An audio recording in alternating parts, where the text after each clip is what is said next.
Hello and welcome to the Corona Yoga Challenge. Today is day 177 and today we are looking at, I'm going to really struggle with pronouncing this, so I'm going to just say it badly and my way, Ishwara Prandidana. No, I have to read it.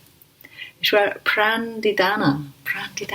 No, I think that's wrong. But anyway, this one, page 20 of the things, the niyamas, the things that are to be done in yoga to help us with our practice and development in yoga. So it is loosely translated as service.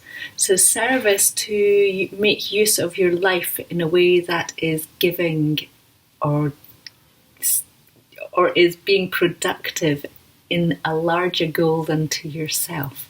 Tricky, isn't it, to define it? So, for instance, that could be that in your job you go out and do something which helps other people. I work in a school that in theory helps other people. I teach yoga. That is part of my service, and I teach yoga sometimes for free, like these videos, which are, if you like, my service to the world, what I give. But it could, so that's a kind of, if you like, a gross level of it. It gets subtler and subtler. So what if you're not a teacher and you're not a yoga teacher and you're not a therapist and you don't write books about inspiring and wonderful things? What happens if you, just have something that is, for you, less easy to define as what is your service? So for me, your service is everyone you meet and how you meet them. So it doesn't matter if you work in Greggs, the bakers. It doesn't matter if you work in banking. It doesn't matter if you're the SEO. It doesn't matter if you are the coffee maker or whatever, whatever you think of as a job that is not the opposite of the SEO. Each of these person has a service. And it's about how you live your life, how you meet other people, if you can make that little bit of space for them when other people ask. Now, that doesn't mean that you just go out there into the world and do everything that everyone wants. That is not service, that is sacrifice. Different thing. But what is it that you do in your life that is your service to others? And I've got a friend that I'm thinking of at the moment who is wheelchair bound, and in situations where we have physical limitations, it's easy or sometimes easier to think, oh gosh, what is my role? And I know my grandma really struggled with that when she was bedbound. She felt like she was an imposition on the world and she was just taking, if you like. And I think it's so important that how we connect with people is our most profound service. So how my grandma would be when I went in and visited her. It might be that you put things on Facebook that you think are inspiring and enjoyable, and that this is your service. There are so very many ways of serving, and that service can be the practical, whether we're looking after humans, whether we're looking after animals, plants, or inanimate objects. But that service can also be to your version of God, whether that is the God that is traditionally talked about in religions, or whether it is the God of there being something bigger than us, than this lifetime, this incarnation, or whatever you want to call it, this experience of humanity, that there's something more than us and that connection with others. And that brings me on to another aspect or another interpretation of Ishwara. I can say that bit. Pranidhana, I'll go with that. Pranidhana, which is surrender.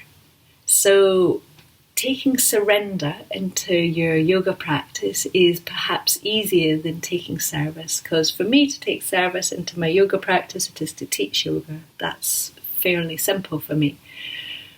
But if you don't teach yoga, how do you use yoga to be of your service? If you don't teach other people, it might be that you just chat to them about what you find really valuable from your yoga practice. That could be your service.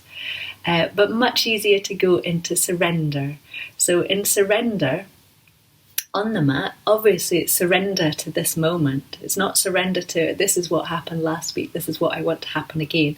It's surrender into I am here, this is my body, this is my experience of myself at the moment, this is where I am, this is the pose I think I'm going to do, and now I'm going to surrender into it. So surrender into a pose doesn't mean falling into it.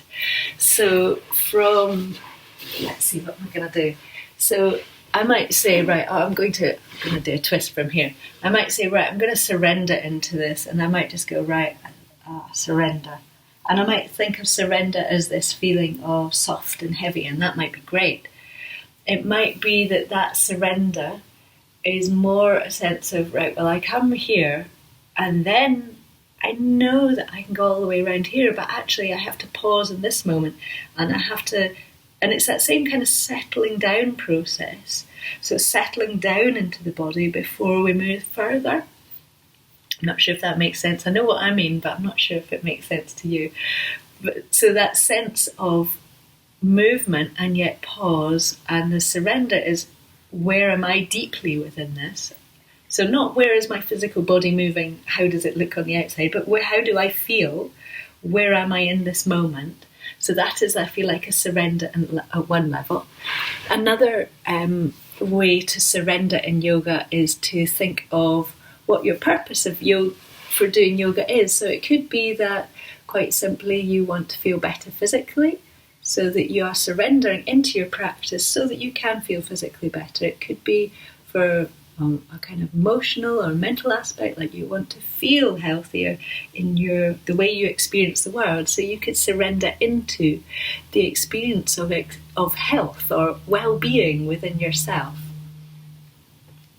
Another way to use that aspect of surrender is to, I was brought up Christian, and I still have some of that, and that the aspect of what I call prayer is the word that most easily comes to mind. And that is that surrender to beyond. So what I've just been talking is, I feel like, surrender within the self. But there's also that surrender which is beyond the self, and which is to the bigger picture. So the bigger picture could be God, it could be the universe, it could be your interpretation of Gaia and the earth and where we are in our connection to that. But I suppose that surrender can be to the bigger picture of life, whatever your interpretation of that is. So for me, I can say quite happily in myself, okay, and I speak to something that's beyond me, but I've no idea who it is. So my surrender could be, please help me find the right way to do this just now. It could be that I'm going in to teach a class and I'm aware of quite a lot of needs at that particular moment for people within the class, and it could be a sense of, please help me find how to support these people best, or this particular person best, if I have a feeling of uncertainty about what it is that's required. So I feel like it's a giving it back, or giving it to beyond. It's not giving it back. It's awareness that there can be more than just me here. That when I act, there can be more than just me, and there can be something that comes through me. That may make no sense to you whatsoever, but I'm putting it out there so that you can take that and go, yeah, I actually know what she means, or no, she's gone stir crazy. Either's fine. It's absolutely about how you relate to this, not my experience, which is just how I live my life and how I see things. But I think you will find your own path with what is it that you connect to which has been beyond you, and how closely can you live your life with an awareness of that. So obviously what some people do is they make, if you like, rituals or offerings or little habits up which help them to stay connected. So when some people are doing their breathing, they'll be using mala beads, and they will then come to the end and there's a little kind of thank you or a gratefulness.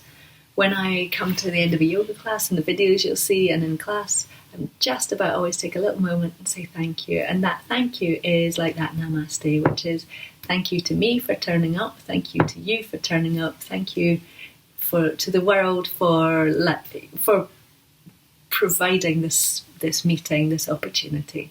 So that is a connection to that, where am I in this role of things? So the aspect of surrender can be really, really lovely way to let go of the personal in a really positive, productive way.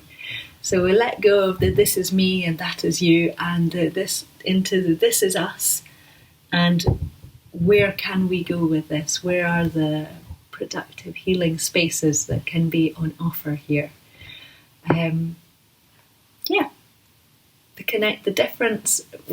And so my question would be for you is, there's you, there's the ego, there's the I, and then there's the beyond you. And can you find a way to bring the beyond you, whatever your belief system is, whatever your philosophy, because you can be absolutely atheist and absolutely love this. So you can know that as human beings, we live in a community and we cannot move without somebody else affecting somebody else on small ways and absolutely massive ways. And the same goes for the things around us, the animals around us, the spaces around us. When we dig the garden, we change something. We are interconnected. And that doesn't mean that you have to go anywhere beyond that. That is also surrender, which is to the little moments of meeting, the way that things interact, and that the bigger picture, the plan. Whether that's the physical dimension, whether that's way beyond into the spiritual dimension, whether it involves God, whether it involves the Atman, whatever works for you, Buddha, whoever you're going with. I think they all lead us back to the same thing, which is we are one. And that is a one within ourselves, a one together, and that this interconnection is vitally important. So I hope you really enjoy finding your surrender, because sometimes that can be interpreted just as this, you want me to do this, so I surrender, I do what you want. And that is entirely different from the surrender that I am talking about at the moment. There may be times for that, but I'm opening up the possibility for you to engage with surrender as a really beautiful way to be bigger, stronger, wider, lighter, and easier. Thank you.